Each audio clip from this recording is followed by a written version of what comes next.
zavony manitra zivo manolotra anao ny vaovao. Kiv, mandy anao. La 4G Patelma vous présente Ny vaovao.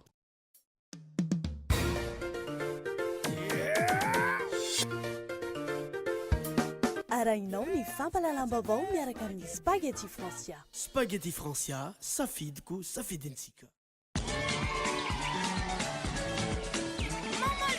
Couche Molle Fixe manolotra anao ny vaovao.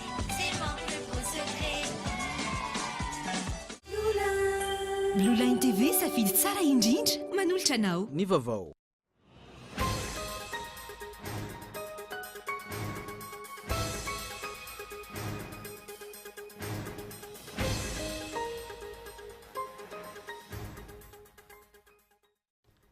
Nivoaka tamin'ny fahangina ny filoha teo aloha dideratsiraka tamin'ity andro an'ity makasika ny raharaha Claudine Razemamonjy sy Irina Andrimandavy. Tokony ampiarina amin'ny rehetra ny lalàna mba hialana amin'ny kolikoly manakana ny fampandrosoana hoy izy. Teny an-tanimbarina andrina ny menomenona ireo olona nasaina nanotrana ny matso teny Mahamasina izay notambazana vola sy nozaraina tike rehefa tsy nahazo ny fampanantenana no omena azy ireo. Ny fiadidin'ny faritra Analamanga sy ny distrika no voalaza fa tompon'antoka tamin'ny fizaram-bola io. Fahaleovantena saritsarany no misy eto Madagasikara amin'izao fotoana izao hoy ireo zokiolona. Ahitana taratra izany ny fitantanana ara-bola, ny fandraisana fanapa-kevitra, miankin-dohatra any amin'ireo firenena vahiny. Fananganan-tsaina, fanomezana asana ireo be antitra, fiaraha-mivavaka, ireo no nanamarian'ny teo anivon'ny Fokotany Ankany Sambatra, commune Andranona Otra Itosy tamin'ity andro an'ity, ny fety ny fahaleovantena. Eo amin'ny maresaka iraisam-pirenena, ny tombo ray indray no namony ainy amin'ny fihetsiketsehana nataon'ny mpanohitra ny Venezuela, notifirin'ny mpitandron'ny filaminana ireo mpanao fihetsiketsehana. Milaza ny hanohitra ny hetsika nefa ireo mpanohitra. Ny andinindinireo arahinao afaka fotoana fohy.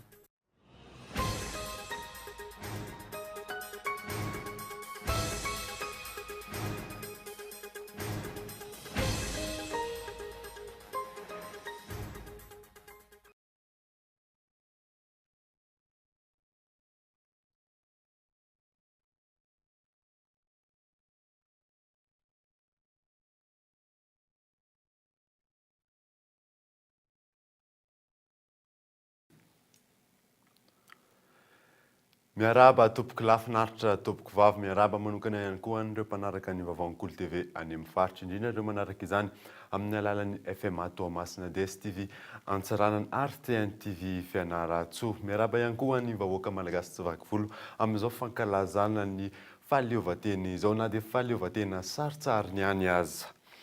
Nanomboantsika ny vaovao nivoaka tamin'ny fahangina ny filoha pirenena teo aloha dideratsiraka tamin'ity androany ity mahakasika ny raharaha Claudine Razemamonjy sy Irina Andrimandavy. Tokony ampiarina amin'ny rehetra ny lalàna hialana amin'ny kolikoly hoy izy. Fanadadiny narindra rendranomanana. Tokony avela iasa ny fitsarana ho ny loholona Irina Andrimandavy tamin'ity androany ity raha nanontaniana mikasika ny raharaha-pitsarana mahavoasaringitra azy. Ny raharaha nitorahany Braony Bianco nandritra ny fanadadiana natao tamin'ny mpandraraha Claudine Razemamonjy sy ny fanakanana ampitsarana ny asany nandritra ny Claudine Razemamonjy teny amin'ny hopitaly no antony nanaovam-pitsara fitakiana ny fampiarana ny lalàna tamin'ity loholona ity. Azo enjehana sy toriana ny tenany hoy ireo mpitsara. Tahaka izao kosa ny fanehoan-keviny manoloana izany.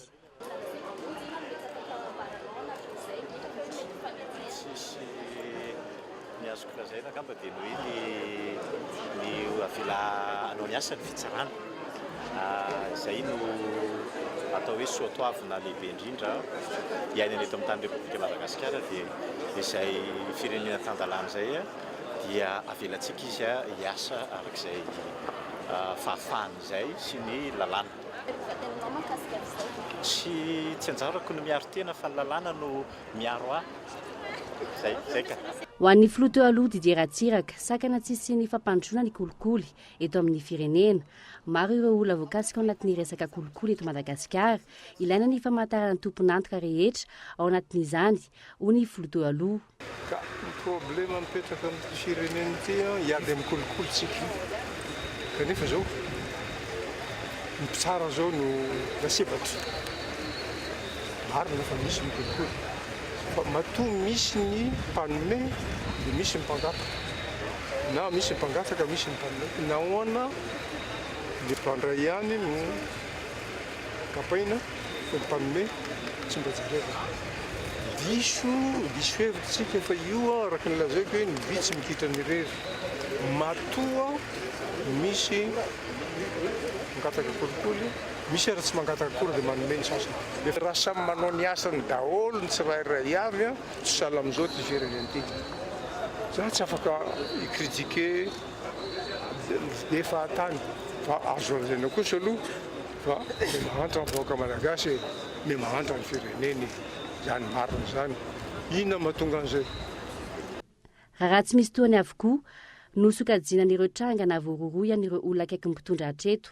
aiza hoaiza ny toany raha Claudine Razay mamonjy aiza hoaiza ihany koa ny soit transmis nalefa nitony any Papan'Ololalana ambony Randrena Soljak momba ny loholona Rinandriamandavy eo amin'ny fampitahan'ireo raharaha ireo tsy mitovy amin'ny fanenjehana ny loholona Lilson René de Roland izay niarany didy fampisamborana aiza hoaiza ny tena fahaleovantena eto Madagasikara mahalona izany. Fito amby dimampolo taona izay niverenan'ny fahaleovantena ny sambany tao anatin'izay fito amby dimampolo taona izay niafina tao anaty fitaratra Tsilaitram-bala ny filoham-pirenena sy ireo lehiben'ny androm-panjakana vitsivitsy izay nanatrika ny matso inona ny antony matahotra an'izy fa ny adiny Andry Raharson. Sambany tao an-tantaran'ny fankalazana fiverenan'ny fahaleovantena malagasy no nisy filoham-pirenena sy filohan'ny androm-panjakana niafina anaty fitaratra Tsilaitram-bala nanatrika amin'ny fankalazana fiverenan'ny fahaleovantena sy nitsingerin-taona nitsangalan'ny filohalon-dahy malagasy. Fanarahana ny toetrandro no fampiasana fitaovana ankoatra amin'ny miaramila zavintany na hetsika raha ny fanambaran'ny komandan'ny gendarmerie eto amin'ny faritra Analamanga ny kolonely Ravoavy Zavitsambatra. Tanan'ireo mpitandro filaminana ny olona zany fa eo koa indrindrandrindra ny fitaovana izay hoentina ahafahana manatsara ny fitandronan'ny filaminana amin'ny ankapobeny. Raha tsy ahivina nandritra ny Repoblika voalohany dia tena amin'ny arabe amin'ny fahaleovantena nanaovana izany izay naharan'ny hery velona rehetra teto amin'ny firenena. Naisaka tena amin'ny lalambe anoloana amin'ny fitsarana nosy izany ny faraparan'ny Repoblika voalohany. Nandritra ny Repoblika faharoa, ny Repoblika fahatelo, eny hatramin'izao Repoblika fahaefatra izao dia natao tao anaty kianja mifefy izany dia ny kianja be Mahamasina no nitahotra ny fanehoan-kevi-bahoaka Kalamanjana. Tato ato dia nisy mifanahina sao dia misy mamony sy mirotaka no mahatonga ny tsy fahatokisany filoham-pirenena Forondahy sy ny vahoaka araka ny nambaran'ny Jeneraly Ramakavelo Désiré izay jeneraly misotro ronono.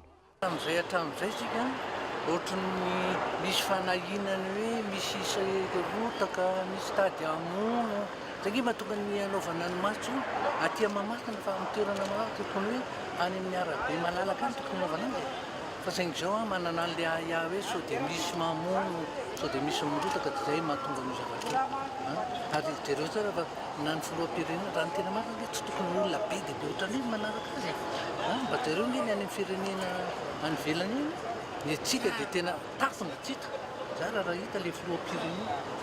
Tamin'ity androany ity dia nampitolagaga ny olom-pirenena izay nanana fitiavan-tanindrazana tao anatiny ka nahafohy fotoana niatrika amin'ny matso lehibe ho fankalezan'izany fiverenan'ny fahaleovantena izany tena mikajabeny Mahamasina fito amby dimampolo taona aty aoriana no nita amin'ny filoham-pirenena sy ireo lehibe ny androm-panjakana vitsivitsy niafina tao aoriana amin'ny fitaratra Tsilaitram-bala manao ny filohan-dahy sy ny vahoaka ny fety izany fotoana lehibe eo amin'ny tantaram-pirenena izany. Midika eo tsy fahatokisana ny vahoaka izay tompon'ny fahefana napindrana fahefan'ireo mpitondra ve izany ary indrindra ny folon'ny alin-dahy izay tandroka ary ny vozona. Aiza ilay resaka hoe manatona ny vahoaka avy amin'ny alalan'ny serasera tambanjotra maro samihafa no rehefa nivon'ny vahoaka mihery ambadika fitaratra Tsilaitram-bala. Mahasaverina ihany koa ve fa nanoloana tsy nahafantarana ny vokatry ny fanadihadiana nakasika ny fipoahan'ilay bomba izay nahafatesana sy naratrana olona tena mikanjabe Mahamasina tamin'ny herintaona nandritra ny fankalazana ny iverenan'ny fahaleovantena toy izao nahatonga ny filoham-pirenena niafina tao anatin'ity fitaratra Tsilaitram-bala. Sakosa efa manana ny fitantanana tsy mohomby ka mbiakontitra ny tahotra ny manodidina. Tsy mbola mipetraka ny fahaleovantenan'ny Madagasikara raha ny nambaran'ny Praiministra teo aloha Omer Berzika tamin'ity androany ity raha toa ka tonga nanatrika ny lanonana ny ankamaroan'ny masivo vahiny monina sy miasa eto Madagasikara fanadiny Fezo Ravaly. Raha toa ka tonga nanotrina ny matso teny Mahamasina androany ny ankamaroan'ireo maso vovahiny miasa eto amintsika sy ireo tompona andraikitra isantsokajiny. Ny filoha teo aloha Didier Ratsiraka ihany tamin'ireo filoha ny fandimby hatramin'ny Repoblika faharoa no tonga nanotrina izany androany. Tsy nanotrina izany ny ankamaroan'ireo mpanao politika tsy mitovy firehana amin'ny fitondrana. Ny solitena ny mpanohitra ny Prime Ministre teo aloha Jean-Omer Berzika nilaza fa tsy mbola mipetraka ny fahaleovan-tenan'i Madagasikara na 17 taona aza ny nahazoana izany an-taratasy. Zany 17 taona zany moa raha an'ny olombelona dia efa olon-dehibe mihitsy. Tanindrazantsika 17 taona nazahoana fahaleovan-tena ohatrany mbola tavitavela aoriana ihany. Mampalahelo fa raha ny faniriana dia efa tokony mba ho lasa lavitra tsika raha oharina amin'ny onosy manakaiky antsika. Kanefa io ny zava-misy fantatsika rehetrarehetra. Ny fahasahiranana be, tsy fandriam-pahalemana, ny kolikoly sy ny zavatra rehetra marary ny mamparary an'ity tanindrazantsika ity. Tsy antony ara-politika kosa ny tsy nahatongavan'ny lehibe ny Antoko-Tim Ravalomanana marika raha ny fanazavan'ny vadiny. Fietsika izay mampametra-panontaniana amin'ny filazana fijoroana izy ireo ho mpanohitra marina. Aza petraka izay fanontaniana izay ny adidy be dia be fa aza asiana izay fanontaniana izay efa mbola misy miaraka amin'ny diaspora ny Kanada izy. Zara vao tonga faky-maliala satria hoe amboniny zavatra rehetra ny firenena dia izay no nahatongavako satria tompona andraikitra voalohany eto Antananarivo renivohitra ny tena. Mijanona ho fanambarana fotsiny ihany ny fijoroana ho mpanohitra ho an'ny Antoko-Tim hatreto. Aiza ho aiza ny fanaovana ny dingana ofisialy rehetra tahaka ny fitondrana izany any amin'ny antenimieram-pirenena. Ankoatra ireo, ny ena raha ny fanazavana ny teti-bola nampiasaina tamin'ny fanatanterahana ny matso androany teny Mahamasina nanamarihana ny 17 taona ny fahaleovan-tena raha oharina ny tamin'ny taona 2024 saingy tsy nahazoana lela vola mazava ny mikasika izany. Mandidina ny 320 ireo mpitandro ny filaminana nanatanteraka ny matso androany. Isan'ny nanampy tamin'izany ny mpiasan'ny faditseranana Ratsehivina 7 taona taorian'ny iverenan'ny fahaleovan-tenan'i Madagasikara, izany hoe ny taona 1977 tamin'ny andron'ny kolonely Ratsimandrava no nisian'ny malagasy voalohany nandray ny fibaikona ny folo alin-dà. Ny taona 2012 kosa no nisian'ny vehivavy voalohany nanao ny asan'ny zandary. Miisa 17 ireo vehivavy zandary manerana ny Madagasikara amin'izao fotoana izao ary 13 amin'ireo no ofisier. Tsy fandriam-pahalemana fanampiana avy any ivelany fahaleovan-tena ireo rafidinina no nivoatra tao anatin'ny kabarin'ny filoham-pirenena androany teny Mahavoloha ny Fandimby. Naneho ny hevitra ihany koa ireo olona nasaina tao aoriana izany. Michel Ranardzon. Fotoana mahery aoriana ny iverenan'ny fahaleovan-tena. 20 isanjato mahery toetrandrazana mbola ao anaty fahasahiranana rano. Malagasy raitra amin'ny folo tapisisa mahery mbola tsy voavaza madio. Ny 20 isanjatony sekolokody antezany. 10 isanjato mponina ihany no sitraka herinjery. Manao ny anarana rampitainany Afrika niazy lalana malarabenitra dia avy kely noho ny atsika amin'ny ankapobeny. Tsy mbola mahavita tena ary sakafo isika fotoana izao fa mbola manafatra ny varoantsika ny ampahana. Ampahany amin'ny kabary ny filoham-pirenena androany teny Avoloha izay miantso mafy amin'ny fisian'ny fiaraha-miasa mpandrosoana ny firenena. Taorian'izay ny fandimina ny hevitra ireo olona nasainy isan'izany ny filohan'ny Antoko Monimara ny fanazavany ny fahantrana sy ny tsy fahamarinan'ny toerana no mbola manjaka eto amin'ny firenena.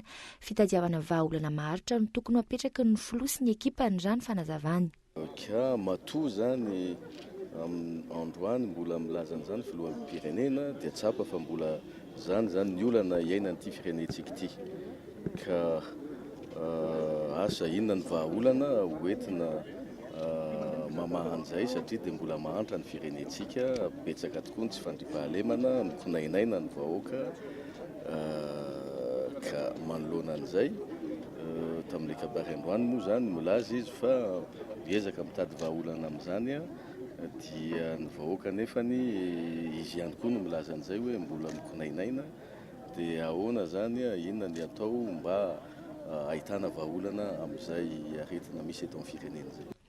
Naneho ny heviny ihany koa ny lehibe ny fiangonana apokalipsy tarazo ny fandimbiasana ny mahatonga ny fanitrany firenena raha ny fanazavany tarazo indrindra eo amin'ny resaka politika.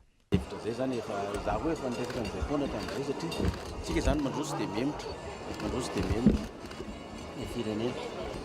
Raha fahitako n'ilay kabarin'ny filoha zany tsapany hoe efa reraka ilay firenena tonga izy dia eritreritry ny anariny izy zany ilay firenena raha ohatra ka misy filaminana ara-politika. Fa raha tsisy filaminana ara-politika zany dia tsy mandrosontsika dia mihemotra foana. Etsy ankilany mikasika ny fahaleovantena izay ankalazainy Madagasikara kosa indray nilaza ny olona Cool Roger androany fa hatreto aloha tsy mbola afaka amin'ny fiankinan-doha amin'ny any ivelan'ny Madagasikara 17 taona aty aoriana. Namerina ny famaritana ny atao hoe mahaleo tena ity olona ity entina hanazavana izany. Ny fahaleovantena ny indépendance dia hoe fahafahana manao zay tiana atao amin'ny fotoana tiana ho desitiavana zany. Fa isan'ireo naneho hevitra ihany koa ny mpandraraha iray tonga teny avoaloha androany ho azy manoloana ny kabary ny filohan'ny pirenena raha ny zava-misy eto amin'ny firenena amin'izao raha eo amin'ny lafiny toe-karena ny fivelaran'ireo mpampiasa vola maneran-tany no isan'ny lahara-pahamehana eo ihany koa ny fandriampahalemana izay miantoka betsaka ny fahatongavan'ireo mpampiasa vola. Madagascar, c'est le contexte de la mondialisation. Isan'ny lahara-pahamehana ny fanatotoloana entina mampivoatra ny sehatra ara-toe-karena tokony hivelatra ny mpampiasa vola eto Madagasikara tsy azo adonona ihany koa ny fanarenana ny resaka tsy fandriampahalemana ity farany izay mampihemotra ireo mpampiasa vola. Serein, qui soit pacifié, qui est de moins en moins d'insécurité. Toy izao kosa ny faneho-kevitry ny solon-tena maritry ny vondrona Europeanina eto Madagasikara tsy mbola ampy raha ny fanazavany ny ezaka raha toka nampiseho ankolaka fa misy ny ezaka ny kabarin'ny filohan'ny pirenena fotoana ihany koa andravonana ireo disadisa politika. Ny ezaka aloha tsy misy hoe ampy na oviana tsy maintsy tohizana ny ezaka entina miady indrindra amin'ny fahatran'ny firenena fa amin'izao fankalazana ny fahaleovantena izao ihany koa no fotoana iray tokony hanapahan'ireo mpanao politika hevitra amin'ny fandravonana ireo disadisa politika ihany koa. Ny disadisa politika izay mampihemotra ny firenena ahantra. Samy nanana ny fanehoan-keviny ireo tonga nanatrika ity fiaraha-misakafo teny avoaloha ity androany novohitra betsaka tamin'ny kabarin'ny filohan'ny pirenena ny resaka tsy fandriampahalemana sy ny voalaza ho tokony isian'ny fiaraha-miasa entina miady amin'izany. Razoina mifanipaka ihany ny zavatra avoakan'ny vavan'ny filohan'ny pirenena sy ny zavatra ataony raha tsy ahivina mantsy raha ny tedi-bola nasiana fantsiana farany teo ny ena ny tedi-bola entina miady amin'izay resaka tsy fandriampahalemana izay tahaka ny isan-taona mijanona ho kabary fotsiny ihany ny kabary ny filohan'ny pirenena androany tsy nisy ny paikany amin'ny vahoaka ny voto atindresaka. Olona 900 no naroso sakafo androany teny Mahavolofo raha ny fanadidinana tao manodidina ny 700 tapitrisa ray milanja no totalibidin'ny sakafo naroso tamin'izany raha ampitaina tamin'ny herintaona nahitana fiakarany izany. Michel Arana ary Zona Trano.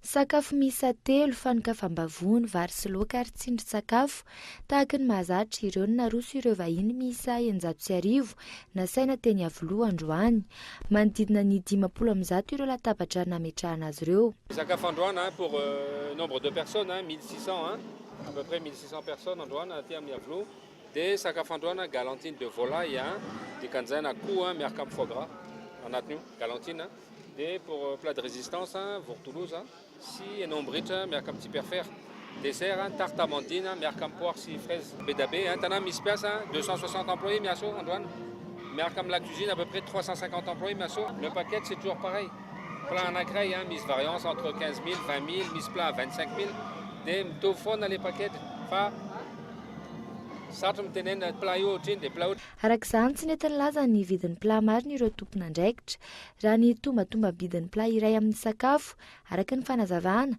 manodidina ny 5,000 sy R1 hatramin'ny 5,000 sy R2 zany. Arak'izany raha ataony katsika tsotsotra raha toka R2 ny plat iray amin'ny sakafo miisa 3 mandinina ny 9,000 isaky ny olona nasaina ny vidiny, izany hoe mandinina ny 27 tapitrisa FMG izany. Raha ampitaina tamin'ny herintaona nahitana fiakarana izay vidiny izay, raha tsy ahivina ny taondasa olona 509 no nasaina, mandinina ny 5,400 ariary ny plat, izany hoe mandinina ny 7,300 tapitrisa FMG ny vidiny. Raha tsy ahivina, raha io vidin'ny sakafo androany io vidin'ny sakafo sy ny mpanakanto tamin'ny taondasa, mpanakanto 5,30 tapitrisa FMG, sakafo 7,300 tapitrisa FMG. Tsy nahazoana vaovao androany ny fandaniana amin'ny resaka mpanakanto. Razoina niakatra ny fandaniana tamin'ny taona ity raha toka sakafo fotsiny izay 7,700 tapitrisa FMG izay. Santionany tamin'ny fandaniana ihany ireo voatanisa ireo. Hatreto aloha tsy misy mangarahara ny tedi-bola marina nentina nankalazana ity fitim-pirenena ity. Randrariny sy nitsiny volam-panjakana no ampiasaina ka rariny raha azo fanazavana momba ny fampiasana izany ny vahoaka malagasy. Resabola izay hatrano dia tena tambarina andrina ny menimenina ireo olona nasaina nanotrona ny matso teny Mahamasina izay notambazana vola sy nozaraina tike rehefa tsy nazo ny fampanantenana nomena azy ireo. Ny fiadidiny ny faritra Analamanga sy ny distrika no voalaza fa tompon'antoka tamin'io fizarana vola io. Fizoro Valy. Io maraina io no fanaretsaka ny olona teny amin'ny manodidina ny Anosy sy Mahamasina hijery matso. Nisy fandraisana anarana fizarana tike tsy nahazoana fanazavana mazava avy amin'ireo mpizara. Maninona hoe tsy mety zaraina tike ny voatafiditra Mahamasina na tsy afaka hoe mandeha fotsiny. Fa satria ny olona lay raha ny aminay mbola firaikisana misavozana ity mahazo anazy dia izay tokony andraikitra. Izay misy fiarahamonina be sa hoe ahoana ny tondrana zareo? Samy tonga. Tsy raha dia fiara moa tonga mitontotra avy. Dia amin'ny firina orina ny tike? Tsisy eo firina ka tsisy lerany fotsiny. Dia raha sendra very ny tike dia ahoana? Tsisy problème. Ka inona izany ny antony tokony zarana anazy? Amin'ilay olona manodidina ao aditanao manetana. Ianao dia raha very ny tike dia ahoana? Famantarana fa olona lay ilay olona. Nisy hatramin'ny fanambazana vola 5,000 ariary isan'olona sy fitaterana ireo olona hijery izany androany. Nisy anefa ireo tsy nahazo ny anjarany araka ny fampanantenana nomena azy ireo ka raikitra ny menimenina.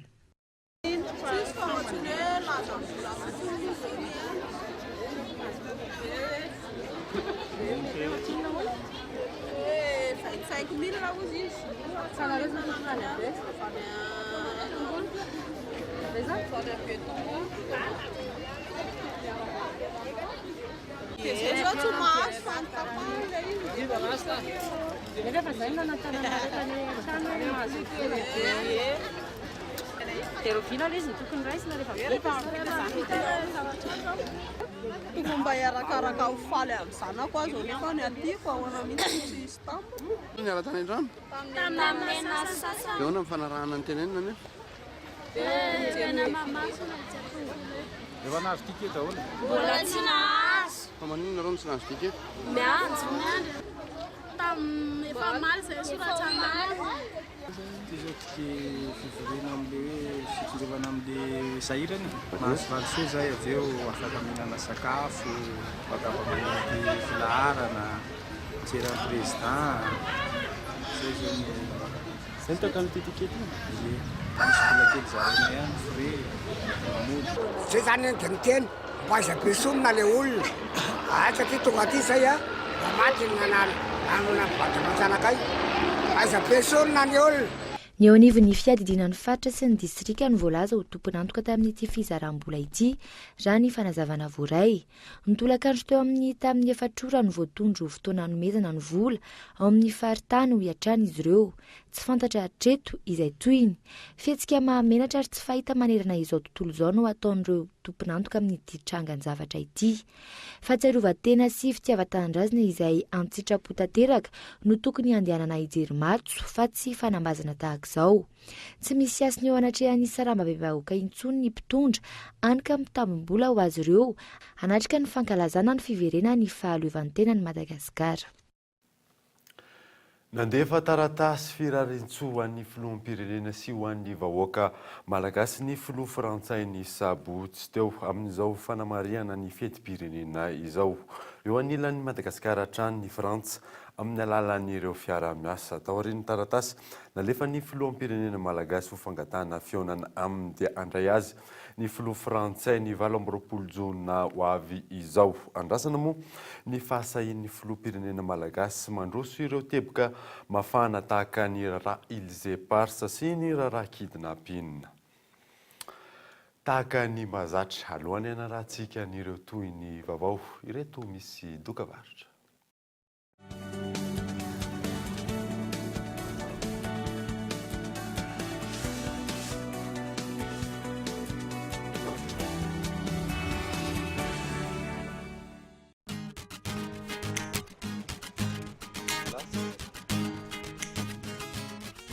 Parabola ndray zao ny tena mila engagement mila décodera 0 ariary sura fa zay vao teny ivoaka ny sary sura oya oe sura idirana idira sura Parabole Madagascar, tsy misy engagement sady maimay pona ny installation. Parabole Madagascar, la télé comme je l'aime. À l'occasion de la fête nationale malagasy, profitez de la grande promotion chez Batimax tout le mois de juin en sanitaire, carrelage, luminaire, peinture, quincaillerie et divers articles allant jusqu'à 50% de remise à la caisse. Alors ne ratez pas cette occasion, ouvert du lundi au vendredi de 8h à midi et 14h à 17h15 et le samedi jusqu'à midi. Batimax, la qualité au meilleur prix. Ao amin'ny Blue Line TV dia mambidy manokana 700 be zao azonao ny chaîne rehetra mandritra ny ray volana 45 000 ariary ny chaîne rehetrarehetra fa lasa 30 000 ariary raha makatelo volana mihoatra. Blue Line TV io ny tolotra mora indrindra tsy voatery mividy lafo tsy misy engagement ary tolotra azonao jifainy eny amin'ny mpanjijara Blue Line rehetra eny amin'ny tsena supermarché ary eny amin'ny shop Liantso. Blue Line TV safidy tsara indrindra.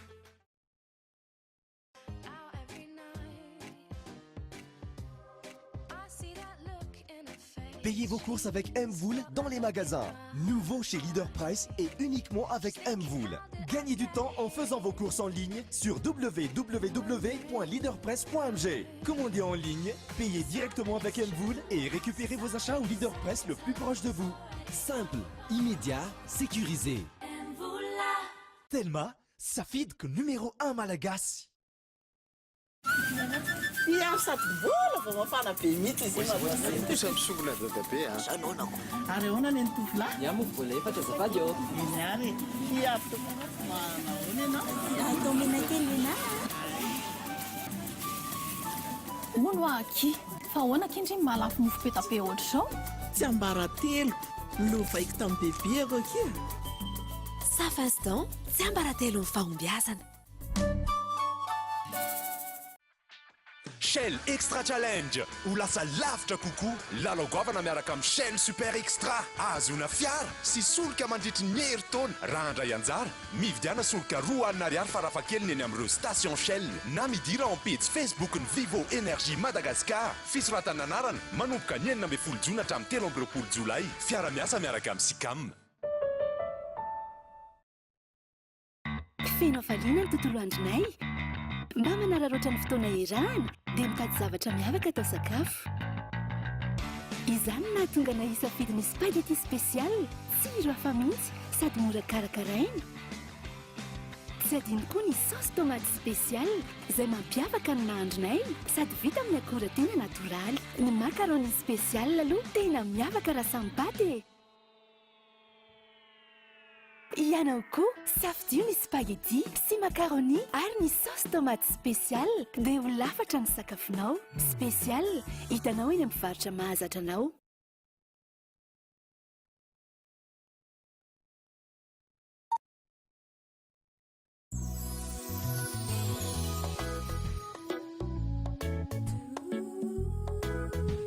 Kive, mandy ianao.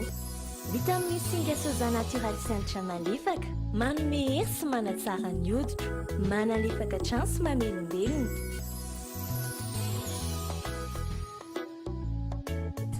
Ho an'ny fotoana mamindrindra iainako ampiasaiko Kive. Kive manjy anao.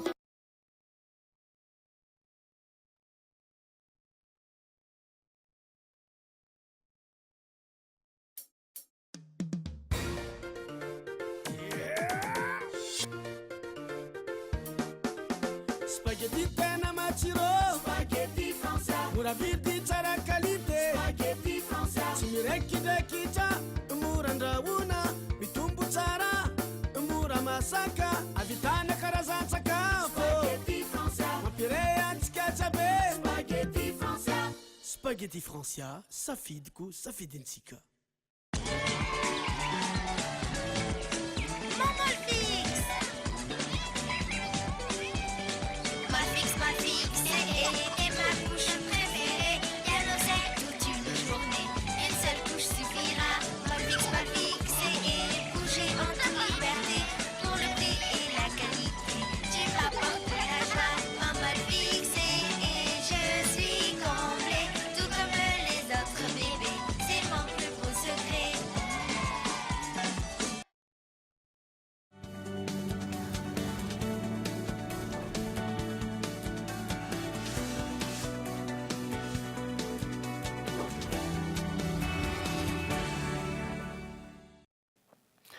Miverina eto amin'ny fampahalalam-baovao isika safidy iray ho an'ny olon-tsotra ny fankanesana teny Analakely tamin'ity androany ity fatahorana ny zavanseho teny Mahamasina no antony io safidy io amin'ny ankapobeny tsy nanokana teti-bola ihany koa ireo fianakaviana. Lilira beata. Tsy mando vola manese ero na dia sotsika reto azavarina na mitonaka fa teto aminay daholo ny olona sotsotso sy nakanaka tsy mando vola manapa. Tamin'ity androany ity raha tokany eny Mahamasina ny ambom-pionana amin'ny fankalazana ny fetim-pirenena feno olona ny famezivezy ihany koa ny teny Analakely. Matahotra ny mety ho zava-miseho eny Mahamasina tahaka ny tranga tamin'ny taondasa ny anton'izany. Mitondra ny ankizy mandehandeha fa efa ao an-trano foana. Le zaza tsy tiana hoentina. Le misesesika be. Le fivana sy le fidirana moa le tamin'ny herintaona koa tany le nisy an'le korotana tamin'iny dia sao dia misy indray dia matahotra izay. Aty zany tsara aty amin'ny mangingina sady milamina aty any tsy mitevana Mahamasina. Fa tsy maintsy misy foana ny korotana rehefa eo. Zany matahotra an'izay nareo zany. Aloha zany aty aloha mitandrina foana zany. Tsisy ohatran'ny mitandrina. Ie, safidy manokana izay satria mitondra ny ankizy kely mandehandeha. Efa ohatr'izao foana isan-taona. Eny matetika aloha ohatr'izao foana e. Anatin'ny roa taona izao ohatr'izao foana. Satria any Mahamasina tsy afaka hitondrana ankizy satria be olona be. Moa aty mba misy kilalao an'ny ankizy ihany koa. Sady mba mihinana gilasy e. Fianakaviana maro ihany koa no ny safidy no eny Analakely noho ny tsy fananana teti-bola manokana ho an'ny fety. Fampifaliana ankizy ny tanjona ho azy ireo. Na misy aza ny famezivezena, ratsy ny tsena ho an'ny manararaotra ny vanim-potoana fety tahaka izao, raha ny fanazavana. Tsena ve maheno tsena zao satria le kilalao kely tsy isan-karazany tsy misy. Dia lasa zay zao lasa manao manao mora tsotratsotra kely foana zany zay. Izay mpakasaritsy manao any organise foana zany amin'ny resaka miavaka amin'ny isan'andro le problème zany tokony misy fetifety ohatry nisy taona foana eto. Fa tamin'ity zany tsisy dia nalaza loatra le fety eto Analakely tsisy kilalao. Tsy afaka mbavan'ny olon-tsotra ny zava-niseho tamin'ny taondasa tamin'ny fankalazana ny fetim-pirenena. Ny tahotra nisy ny fipoahana sy ny loza samihafa mety iseho amin'ny fotoana tahaka ireny no ahiana. Hatreto aloha tsy misy tohiny ny fanadihadiana natao tamin'ny loza namoizana ain'olona tamin'ny taondasa io. Ankoatran'ny matso teny Mahamasina ny fiaraha-misakafo teny Mavoloha samy manana ny fankalazana avokoa ny ankamaroan'ny komuna izay nanaovana fanadihadiana fitiavan-tanindrazana. Tsy fisian'ny kolikoly ireo raha fehezina ny hevitra ny votra androany ahafahana mampandroso ny firenena. Io ny nasaina sy miantarandriana eo. ny tsify sy ny kolikoly. Io no antoko ny fampandrosoana raha nambarany ben'ny tanàna Ivato androany nandritra ny fankalazana ny 20 Jona fetin'ny fahaleovantena. Raha ny zava-misy eto amin'ny firenena anjerena mbola lavitra ny laharan'ny Madagasikara amin'izay ady amin'ny kolikoly izay. Mitaky finiavana avy amin'ny mpitondra araka izany ny fitantanana ny Madagasikara ho hiatrany ity ben'ny tanàna ity. Ny fahombiazana dia ny finiavana. Rehefa hipetraka aminao ny finiavana dia mahomby ianao. Petraka aminao ny tena fampandrosoana, esorina fitiavan-tena, ny kolikoly dia mandroso satria raha tsy ao aminao izay finiavana anao zavatra izay zava-poana na miditra ao anatin'izany komina izany ary ny vola be kanefa tsy ao aminao finiavana ametraka fotodrafitrasa ho an'ny mponina dia tsisy ninina fampandrosoana hipetraka ato anatin'ity komina ity ao aminay izay finiavana izay. Fetiny fahaleovantena tahak'izao no ahitana ny ampony malagasy. Ilaina hatrany ny manandratra ny fitiavan-tanindrazana ho fanomezana asina ny tolona nataony Razambe taloha. Izay rehetra ataontsika ankehitriny ve dia tena fitiavan-tanindrazana tokoa. Sahala ny fitiavan'ireo ray aman-drenitsika tany aloha. Raha nirotsaka toko politika izy ireny taloha tsy nanantena seza, tsy nanantena tombotsoa fa tena fitiavan-tanindrazana satria ny aina azy no nafoy noho ny fanaovana politika tamin'izany fotoana izany. Tena izany koa ve fanaovantsika politika ankehitriny tena hampandroso ny firenena marina ve fanontaniana apetraka ny parabe izany. Raha mitsangana, raha mitazana antsika, ireny ray aman-dreny namoina ireny ankehitriny dia mitsiriritra izy satria mbola tsy nahita izany saina malagasy izany. Tokony hankalaza ity andro anio ity avokoa ny komina rehetra hoy ny ben'ny tanàna sy ny solombavambahoaka Sendranay. Iresakitsika hoe nahoana ny komuna sasany mety tsy manatanteraka, mety araka voalazako teo mety antony ara-teti-bola mihitsy no mety mitranga. Kanefa izay mahita hoe tokony efa homanina dieny mielo na dia misy raha hita hoe ilaina dia tokony efa ampidirina any anatin'ny teti-bola subventionnena mihitsy. Atao hoe avy amin'ny fanjakana satria raha mpanjakana ny fankalazana fetim-pirenena. Mety teo ny resaka ara-bola satria tena tsy maintsy misy resaka ara-bola zany manomana zavatra zao fa tsy ataotao fotsiny amin'izao ka mety izay nga manatin'le izy. Samy manana ny hetsika ny entina nanamariana ny fetin'ny fahaleovantena amin'ny ankabeny ireo komina manodidina ny Antananarivo. Anisan'izany ny komina Ivato sy komina Talatamaty. Tompivavahana, filatroana nandraisan'ireo mpianatra, mpanabe, fikambanana samihafa anjara no nentina nanatanterahana izany.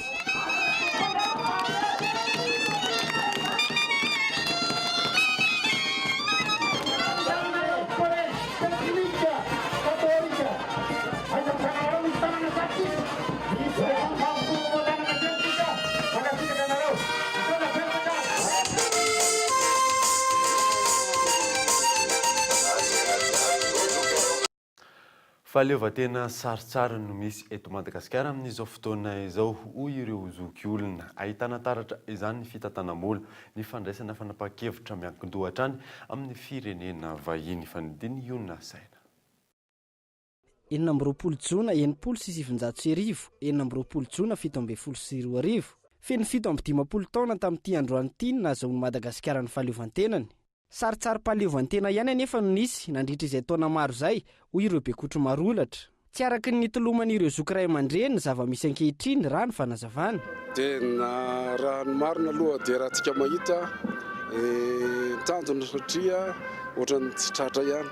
Satria tsika dia mbola ohatran'ny voafe, voazanaka eo ambanin'ny ireo firenena izay mangejantsika dia ohatran'ny mbola tsy dia tsy hita mivoatra loatra aloha hatramin'izao raha ny tena amin'ny ankapobeny izany dia ohatran'ny mbola tsy hita izay taratra ny fahaleovantena izay loatra mbola tsy hita dia mbola mitolontsika aloha ny fahitako azy hatramin'izao. Tsy arakaraka ilay zavatra natao aloha raha ny ankehitriny fa ohatran'ny maivamaivana. Mahaleo tena fa mijaly ao amin'ny fitondrana angamba no tsy voaja nefa tsy mpidalao e. Iankinan'i Madagasikara amin'ireo firenena vahiny avokoa ny fanapahan-kevitra raisiny eto amin'ny firenena hoy ny hafa. Mitolonatolona ho amin'izay fahaleovantena izay hoy izy ireo. Sika aloha mbola tsy dia mahaleo tena loatra fa anina mbola mitolona. Namana elo raha moa anaonina ny lehibe eo. Anaonina ny lehibe eo na malahelo zay ohatrera. Tena hatramin'izao tsika tsy mbola hitako izay hoe mahaleo tena e. Satria izao fiainany gasy mahita amin'ny atsipiriany any anaty bozaka rehetra any mpamafiady ny gasy ary tsy maleo tena mihitsy tsy maleo tena mihitsy ary tsisy dika n'le tolona nataon'le ray aman-dreny teo aloha zany raha oharina amin'izao fiainana zao zao nge zavatra sata be raha malala mihitsy zao e fitondrana miovaova dia ny fitondrana ihany matsapa an'io fitondrana ihany mahatonga ny vahoaka miongana zay mitondra mampiongana ny vahoaka zay zenga miongana tsy mahita vola tsony sady miafy be mijaly ange hoay zay ngamba le tiako teneny le fitondrana mihitsy miova dia miova koa ny fiainan'olona raha tsy ahivina malagasy maro no namony ainy azahoany izay fahaleovantena izay ny tolona ntaonany maro saingy raha ny zava-misy ankehitriny no atao indray mijery very anjavony izay tolona izay raha ny faneho-kevitra ireo zokiolona sasany ny mpitondra ny mila miova ary hovaina izay mpitondra vonina nandratra avo ny fiandrianam-pirenena.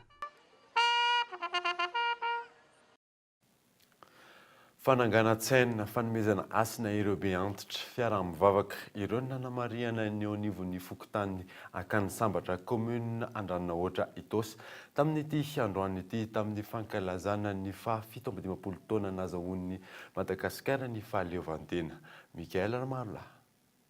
Natomboka tamin'ny fananganan-tsaina ny fanamariana ny fa-17 taona nazahoan'ny Madagasikara ny fahaleovantena teto amin'ny fokontany akany sambatra commune Andraninahoatra.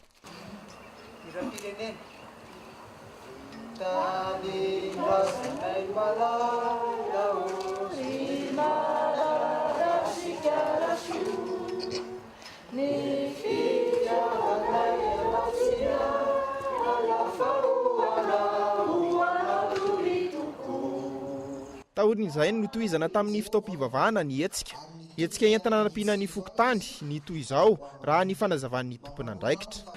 Dia nasiana hetsika manokana nanamarina izany ho an'ny fiarabana sy fanolorana mari-pakasitrahana ho an'ny zokiolona eto amin'ny cité akany sambatra sy fanolorana ny rafitra vaovao izay mitatana ny cité ho an'ny fanarenana sy fampandrosoana ny tanàna.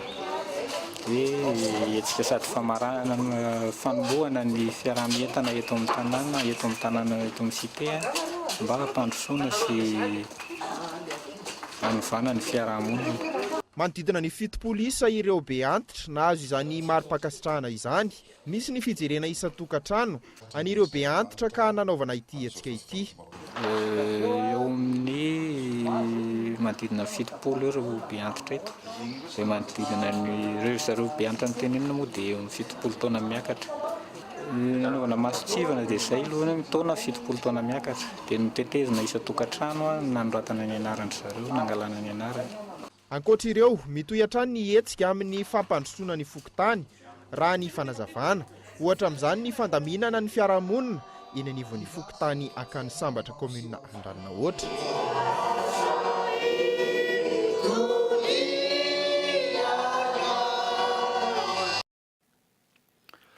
Olona roa no maty vokatry ny fisotro toaka distafahoatra nandritra ny fankalazana ny 20 jona. Olona roa hafa no maty namono tena raha ny antotanisy avy amin'ny hôpitaly Achiera. Mitombo amin'ny ankapobeny nisan'ny olona nanantona hôpitaly raha oharina tamin'ny taondasa. Mioramanitra.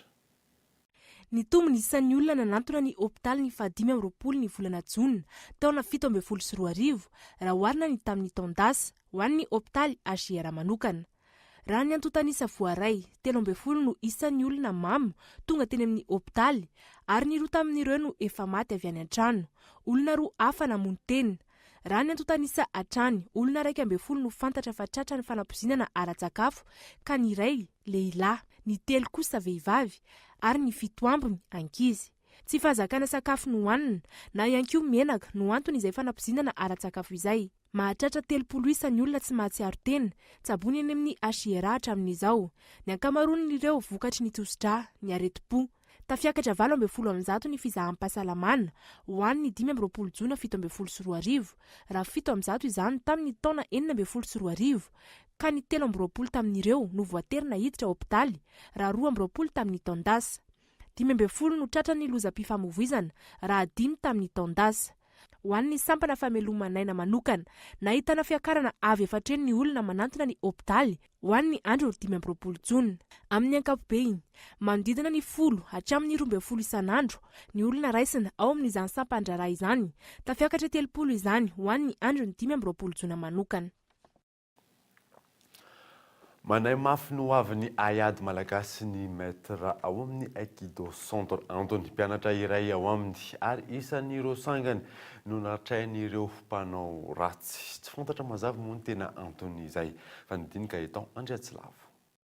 Izy no Razafy Maefa Doni maître ao amin'ny Aikido Centre mitaraina izy ankehitriny no nizava-nitranga teo amin'ny mpianany iray isan'ireo manandratra avo ny taranja kickboxing na combat libre no nisy namona.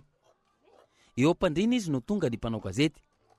Mafy ny fahavoazana no velesina tamin'ny vera ny firifany ary jiolahy misa 9 ireo namono azy.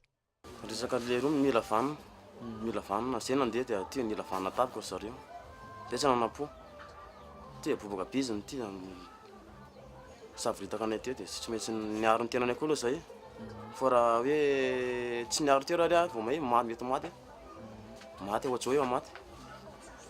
Fa mbola naharo ny tena koa zany. Mbola namako roa niaraka anao mitsoka. Dia tsy maintsy zare rehefa le olona tiany tamin'ny teo misy firy. Nareo zany roa niaraka? Telo zay niaraka. Telo nareo niaraka. Dia zareo nitsoka le zany. Nitsoka izy nareo ny tena nikendreny zany. Za misy ny nemantsy kenjeny nareo. Manahoana ny resaka hoe ho avinao amin'ny resaka hoe Ayady raha misy an'izao zavatra mitranga zao. Aloha zao mety tsy fantako amin'le ty zao mety misy fiantraikany amin'ny ty manko aloha. Zao no mety tsy afaka manao tsony raha tsy afaka elaela mihitsy. Raha tsy amin'le ataoko manko kick dia ampamiko concurrence le combat le libre reny. Dia tsy maintsy voadona foana dia tsy mety mihitsy raha tsy elaela mihitsy. Tsy haiko roa. Miaraka amin'ny toe-betana za aloha mbola vonona. Miakana amin'ny toe-pahasalamana ihany. Miakana amin'ny toe-pahasalamana sisana amity. Mbola vonanao an'ilay Ayady koa. Mbola tsy fantatra mazava ny antony. Na izany azy, efa nisy ny fitorinana napetraka ary fantatra ny sasany tamin'ireo nahavanina ny loza. Vice champion Tsimondrano teo amin'ny taranja kickboxing ny Patrick tamin'ny taona lasa ary champion Tsimondrano ihany koa tao amin'ny latsaky ny 9 kilao tamin'io taranja io ihany. Tokony ho nisy komba nataony saingy tsy afa-manoatra noho ny zava-nitranga. Amin'ny kapiano zany miaraka ny fahasalamam-pa zay no hiezaka fomba rehetrarehetra afahana manasitraram-pa dia tokony izy moa zany raraka fanapa-kevitry ny birao dia averina le izy amin'ny volana août ao aorinan'ny fandehanana any Masakasa satria misy koa ny amin'ny mois d'août amin'ny resaka ultra fighting 5e édition sy ny ultra valentando 2e édition dia atao ultra fighting 6e édition zay zany ny Zorola sy valentando 3e édition. Tsy maintsy aperaka amin'ny ino zany andraiky sy ny polisy sy ny fanjakana iny aloha fa amin'ny ankapobeny aloha zany hita zavatra tsy mety le izy ary zao tolotsaina zao dia tsy mety raha hoe olona manana ny maizana azy zao zany hosory tena ny Madagasikara amin'ny ankapobeny satria raha ny taonany dia tena manana chance zany hiditra ao anatin'ny équipe nationale amin'ny kickboxing sy any anaty pancrace koa dia olona tokony hatsarantsika malagasy riariantsika malagasy ny olona ohatry zao dia izay hoe nofingianana raha hoe sanatsy famingianana le izy fa zalohatsaka hoe ahoana fera. Mbola maro ny hetsika tokony andraisan'ny Patrick Anjara raha ny fanazavana saingy izao nisy fahavoazana izao. Araka izany manao antsoava amin'ny tompon'andraikitra izy ireo mba hijery akaiky ny zava-misy manoloan'ireo mpanao fanatanjahantena tahaka izao. Isan'ireo manandratra avo ny lazan'i Madagasikara ireo mpanao Ayady malagasy. Raha mitohy ny tranga tahaka izao tsy hisy intsony ireo tanora vao misondratra andimby ireo efa-kalazalahy amin'ny Ayady. Totosa androany Jeep Independence Day 17 fifaninanana golf izay natao teny amin'ny golf du Rova Hakim Kolor. Totosahan'io ny Jeep Independence Day 17 araka io anaran'io dia nataony fandraika tamin'ny fankalazana ny 17 taona ny tsingerenan'ny fahaleovantenan'ny Madagasikara izay nokarakarain'ny Landis Automotive manjifa ny fiara Jeep ary teny amin'ny golf du Rova andakana no nanatanterana izany. Fifaninanana izay nahavorom-pifaninana 7-20 nisy sokajy lehilahy 5-20, sokajy vehivavy 4-20 ary junior anaky 7.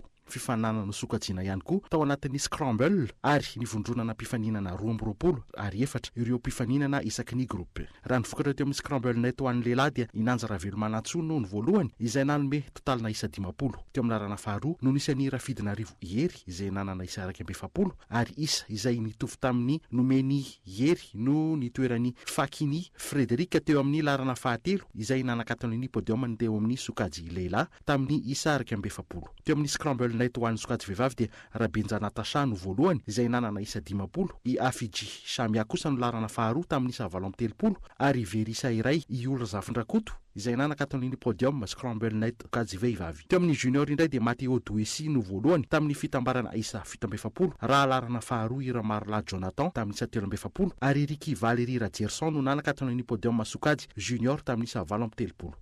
Raha ny vokatra teo amin'ny filarana amin'ny akapobeany bruta dia Ramal San Jocelyn voalohany teo amin'ny sokajy lehilahy nanome isa 470 aloha teo amin'ny aller ary isa 570 kosa ny retour izay nanome fitambarana isa 770 izany. Teo amin'ny sokajy vehivavy indray dia Youn Marchand voalohany nanome isa 70 aloha ny aller, isa 770 kosa ny retour izay nanome fitambarana isa 770. Isan'ny teboka anankiray napetraka ny mpikarakara ho an'ireo mpifaninana dia ny loka iray lehibe dia tsy ny zany fa ny fiara Jeep Renegade izay loka ho an'ireo izay mahavita trou en un teo amin'ny lavaka larana fahefatra. Mariana fa tsy nisy nahavita io sedra io ary dia tsy nisy nazo arak'izany ilay loka be. Fa ankoatran'ny fifaninanana dia tao ihany koa ny test drive niaraka tamina fiara Jeep Trailwalk ho an'ireo mpifaninana na niry nitondra ity fiara ity.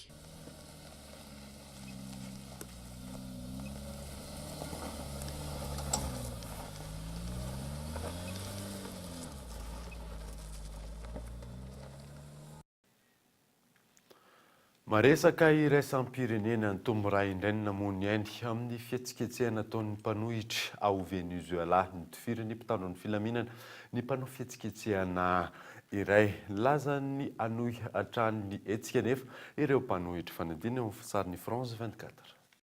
Balatelo no nitifira ny mpitandro filaminana ity olona iray ity. Nisy any ny mpanao fihetsiketsehana nanampy azy saingy tsy nanovana inona na inona. Ora vitsy taorian'io fitifiran'io namony ainy ity olona ity.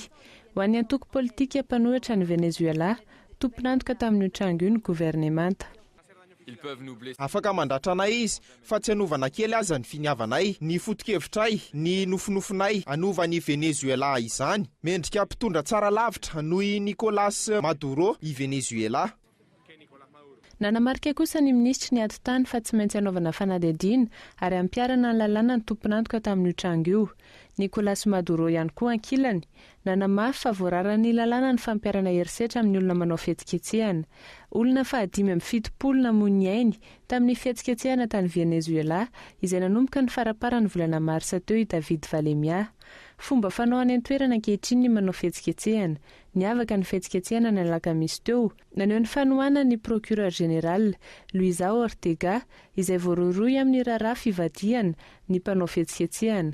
Sokajian'izy ireo ho toy ny mpitarika ny fanoherana ny an-toerana ity procureur ity ankehitriny raha toka teo aloha tahaka ny fahavalo no nandraisan'izy ireo azy. Milaza ny ampiakatra trano ny tsindry atao amin'ny gouvernemanta ny fanoherana na misy aza ny fampiasana fitaovam-piadiana ataon'ny mpitandro filaminana.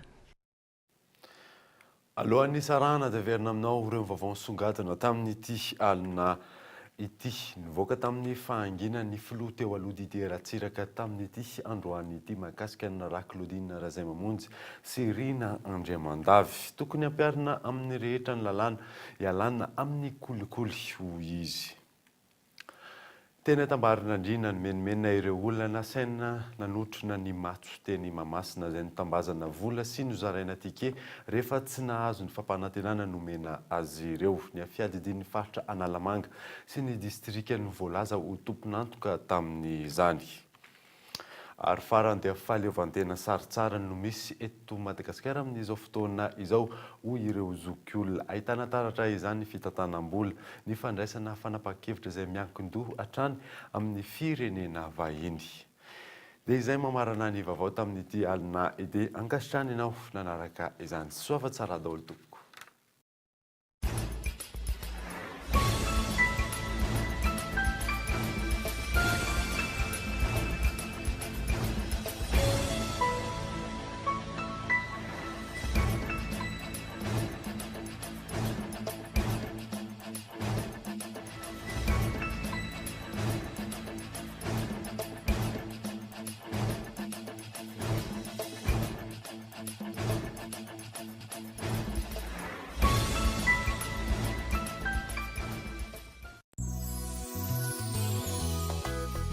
Tsavo ny manitra Give nanolotra anao teo ny vaovao. Give, mandy ianao. La 4G by Telma vous a présenté Ny vaovao.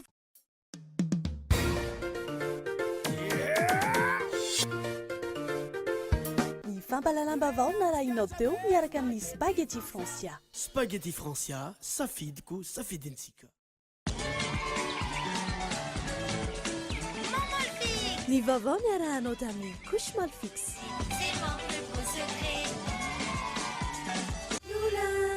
Blue Line TV safidy tsara indrindra nanolotra anao teo. Ny vaovao.